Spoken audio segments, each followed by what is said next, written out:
Até que veio aquele sábado. Letícia agora tem 14 anos. Mateus, 11. Ela sempre foi observadora, inteligente, sensível, e naquela tarde entrou no escritório com os olhos cheios de raiva. Pai, posso te perguntar uma coisa? Claro, filha. O que foi? Ela colocou o celular em cima da mesa, uma expressão dura no rosto. Quem é meu R? Meu coração parou. Abri o celular. Era o antigo aparelho da Laura, aquele que escondia todas as mensagens, que eu mantive guardado numa caixa, longe do alcance deles, como um seguro. Mas Letícia é esperta, curiosa, e fuçou onde não devia. Onde você achou isso? Perguntei, tentando manter a calma. No armário do porão. Eu estava procurando umas coisas da mamãe para fazer um trabalho de escola. O celular ainda tinha carga. Eu só apertei e vi. Ela me encarou, a voz trêmula, mas firme. Aquilo é verdade? Ela traiu você com o tio Rafael? Fiquei mudo. O mundo girava devagar ao meu redor. Era o momento que eu mais temia. Pai? Respirei fundo. Me levantei. Fechei a porta. Senta aqui, filha. Ela se sentou devagar, como se já soubesse a resposta. Eu devia ter te contado antes. Comecei, mas não conseguia. Você e seu irmão eram muito pequenos, e eu não sabia o que fazer. Então guardei. Por vocês. Por medo. Mas é verdade? Sim. Ela levou as mãos ao rosto. Chorou. Eu me sinto traída também. Ela mentiu pra gente a vida toda. Como você conseguiu viver com isso? Olhei pra ela e só consegui dizer: não consegui. Eu só sobrevivi. Ela se levantou, brava. Eu nunca mais quero olhar pra ela. Espera, calma. Por que você não contou? Pai? Por quê? Você deixou a gente crescer achando que ela era perfeita. Você deixou o Mateus virar o melhor amigo do tio Rafael. Ela saiu correndo. Bateu a porta. Aquela noite foi um inferno. Laura chorou desesperadamente quando soube. Tentou falar com a filha. Letícia trancou a porta do quarto e se recusou a sair. Mateus ficou confuso, perguntando o que estava acontecendo. E eu me senti exatamente como 5 anos atrás. Destruído, dividido. Na manhã seguinte, reuni os dois na sala. Contei tudo, sem filtro, sem floreios. A verdade nua e crua.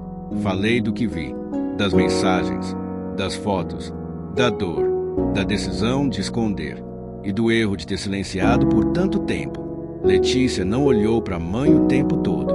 Mateus chorou, muito, pediu para ir embora de casa. E foi nesse momento que eu percebi: guardar a verdade não protege, só adia o dano. Esses 5 anos de fachada só tornaram a ferida mais funda. Laura tentou falar, pedir perdão, explicar, mas era tarde demais. A confiança foi arrancada. E agora, não era só eu que estava ferido. E então, o dilema voltou. Fico e tento reconstruir com meus filhos do lado, ou deixo para trás essa casa, esse passado, e recomeço de verdade, mesmo que doa. Na semana seguinte, saí de casa. Aluguei um pequeno apartamento. Disse aos dois que estariam comigo quanto quisessem, que nunca mais haveria segredos, que a partir dali tudo seria real. Laura implorou para que eu ficasse. Disse que podia suportar o ódio deles, mas não minha ausência.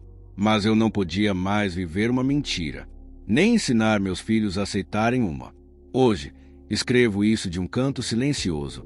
Mateus está no sofá, vendo um filme. Letícia, no quarto, ouvindo música. Eles vêm para cá quase toda semana.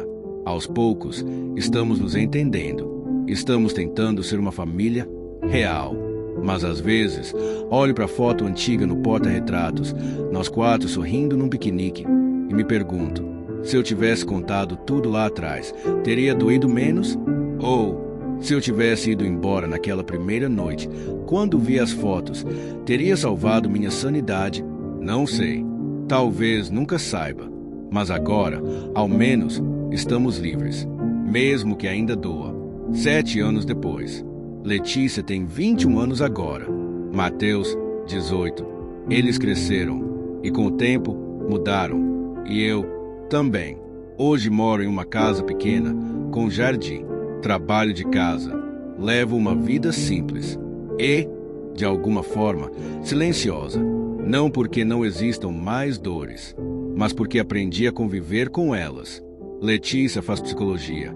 Desde os 17 disse que queria entender as pessoas. Para não repetir os erros dos adultos, ela dizia: morou comigo por 2 anos depois que saiu de casa. Hoje divide apartamento com uma amiga da faculdade. Tem dias em que ela aparece aqui só para almoçar e conversar. Ainda é séria. Ainda guarda mágoas da mãe. Mas aos poucos, começou a deixar as paredes caírem. Laura mandava mensagens, escrevia cartas, se oferecia para ir às palestras dela, fazer parte da vida. Letícia recusava. Por muito tempo, até o dia em que aceitou um café. Depois desse dia, vieram outros. Nada voltou a ser como antes. Mas hoje, elas conseguem ficar no mesmo cômodo sem feridas abertas. Já Mateus é mais coração do que razão. Sofreu muito, mas foi o primeiro a perdoar. Aos 16, pediu para passar um mês com a mãe. Eu deixei. Voltou mais leve. Disse que entendeu que as pessoas erram, que o que importa é o que fazem depois do erro. Que, por mais que a traição tenha sido imperdoável entre os adultos, ele não queria viver odiando. Me abraçou, chorou, pediu para eu tentar perdoar também. Eu sorri, mas não prometi nada. E Rafael sumiu, literalmente. Depois que tudo veio à tona, ele deixou a cidade. Alguns dizem que foi para o interior de Minas, montar uma pousada. Outros dizem que foi para o exterior. Nunca mais o vi. Nunca mais quis ver. Laura seguiu sozinha. Não tentou novos relacionamentos. Se dedicou a trabalhos voluntários, à terapia, à reconstrução com os filhos. Hoje, vejo que o que ela sente é culpa e que a carrega como um fardo diário. E eu? Demorei, mas encontrei alguém. Conheci a Mariana num grupo de leitura. Nada forçado, nada planejado. Começou com uma troca de opiniões sobre um livro, depois um café, depois longas conversas à noite. Levei quase 2 anos até apresentá-la aos meus filhos. E eles gostaram dela. Mariana é calma, intensa, respeita minhas cicatrizes. Nunca tentou me consertar. Apenas sentou ao meu lado e ficou. Um dia, enquanto caminhávamos, ela me disse: você fala da Laura com tristeza, não com raiva. Isso é amor que amadureceu? Eu respondi: é amor que morreu, mas deixou raízes demais para ser arrancado sem deixar buracos.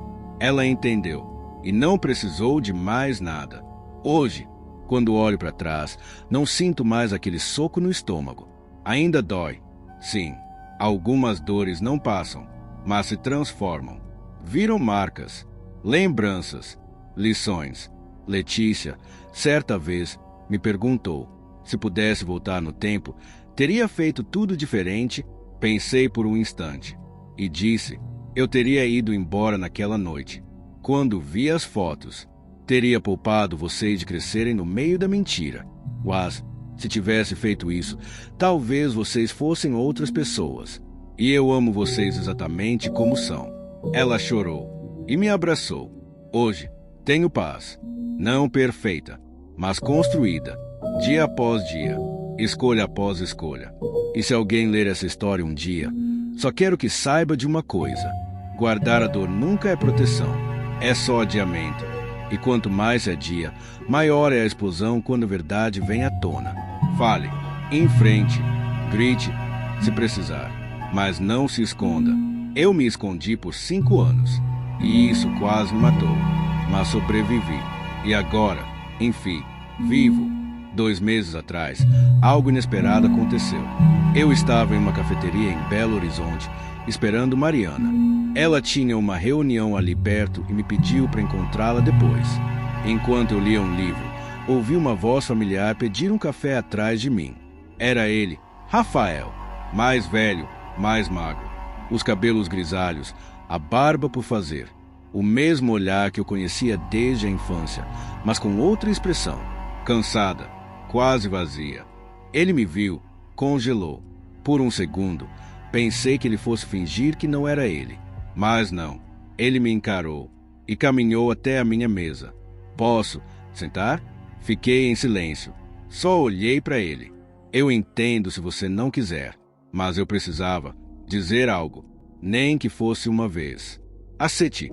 Ele se sentou. Por alguns segundos, só o barulho da cafeteria nos envolvia. Então ele falou: eu te destruí.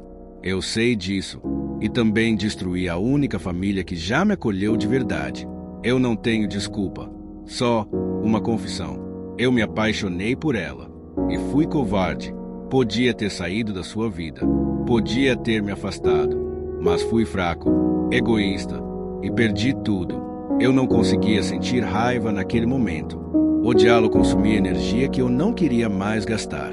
Você destruiu mais do que isso, eu disse.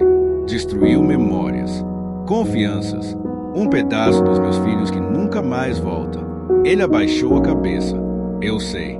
Por isso fui embora. Eu não merecia continuar perto. Nunca tentei justificar o que fiz. Só queria olhar nos seus olhos e pedir perdão. Não para ser aceito, mas para que você soubesse que, todo dia, eu acordo com esse peso. Olhei para ele e falei a única coisa que me libertou. Eu não te perdoo, mas também não te odeio mais. Ele chorou, silenciosamente. Depois se levantou, me agradeceu e foi embora. Não olhou para trás. E naquele momento, percebi que não era sobre ele. Nunca foi. Era sobre mim. Sobre soltar o último grilhão da mágoa. 2 semanas depois, Laura me chamou.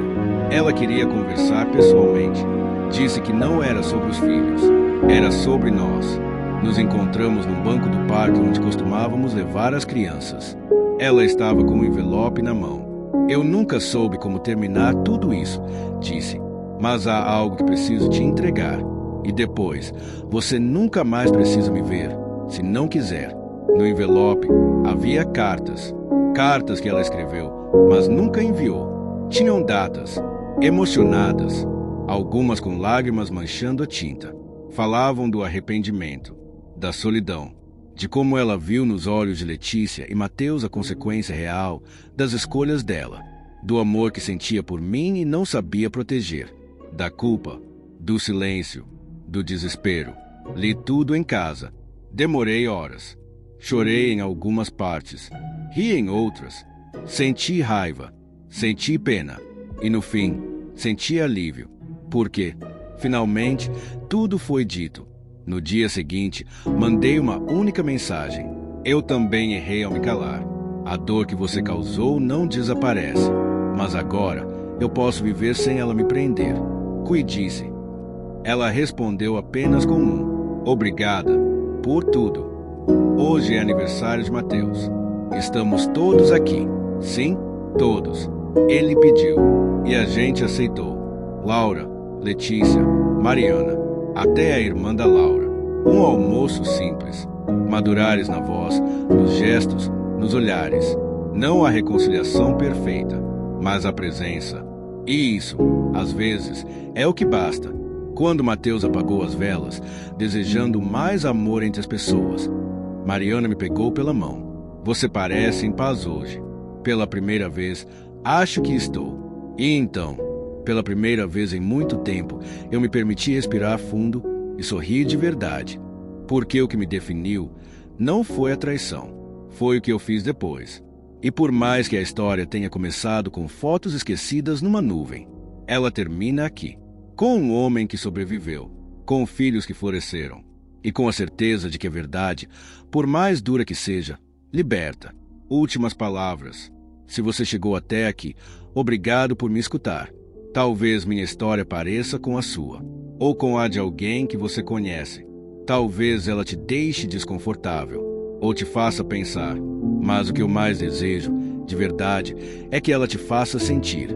A traição não é só sobre sexo, beijos escondidos ou mentiras no celular.